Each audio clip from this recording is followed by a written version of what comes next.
The date for former President Trump's classified documents trial is staying put. Well, for now, at least. U.S. District Judge Aileen Cannon ruling that the May 20th, 2024 trial date would remain on the calendar, but she would push back several of the key pretrial deadlines in order to give Trump's legal team more time to review the evidence in the case. Judge Cannon also left the door open for delaying the trial, signaling that a potential move could be ordered at a March 1st scheduling conference. Meanwhile, in the D.C. election subversion case, Judge Tanya Chutkan isn't budging on her early March trial date. Judge Chutkan ruling this week that she would require Trump to disclose whether or not he'll be using an advice of counsel defense, a legal defense strategy essentially blaming his alleged conduct on his legal team. Joining me now, MSNBC legal analyst and former federal prosecutor and the host of the Justice Matters podcast, Glenn Kirschner. Glenn, it's been a busy week. Let's start with Judge Aileen Cannon, one of my favorite topics, down here in Florida in Fort Pierce. She's saying, I'm going to keep the May 2024 trial date for now, but says she'll revisit it on March 1st. Listen, you and I have seen this language. We've experienced it as former prosecutors. Are you going to take a bet on whether or not this trial is going to get pushed out beyond the November 2024 trial date now?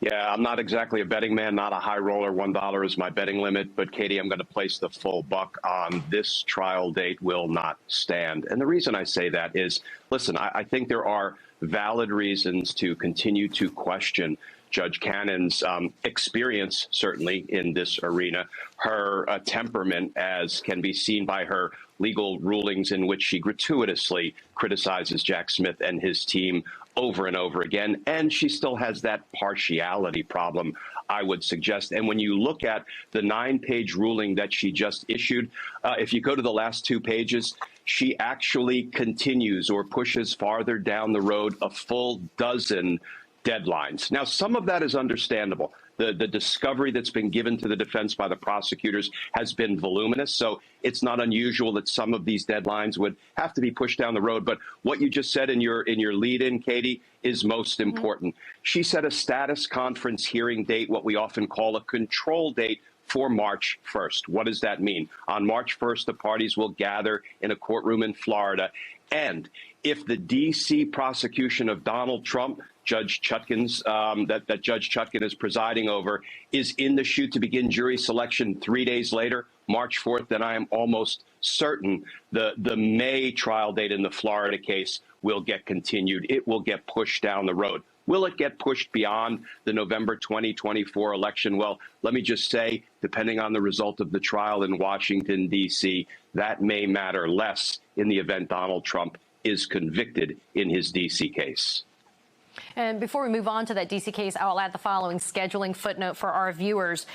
Judge Merchan, in the Manhattan DA criminal case, because, you know, we always kind of forget to mention that one sometimes, right? That was the first that came around. They're going to have a February 15th, 2024 scheduling conference to talk about whether or not the trial moves forward in March of 2024 as well. So that's another one that's going to be on up at bat. Let's talk about that order from Judge Chutkan about Trump formally declaring if he's going to use an advice of counsel defense in D.C. Judge Chutkan's not moving the trial date, still stuck for March of 2024, but by January 15th, Trump has to advise the government whether or not he intends on using that defense, Glenn, and he also has to turn over all communications that he says evidences this kind of reliance defense, and he also has to turn over any evidence that he doesn't even intend to use at trial but would substantiate that defense. What are your thoughts about all of this attorney-client communications being turned over to the government?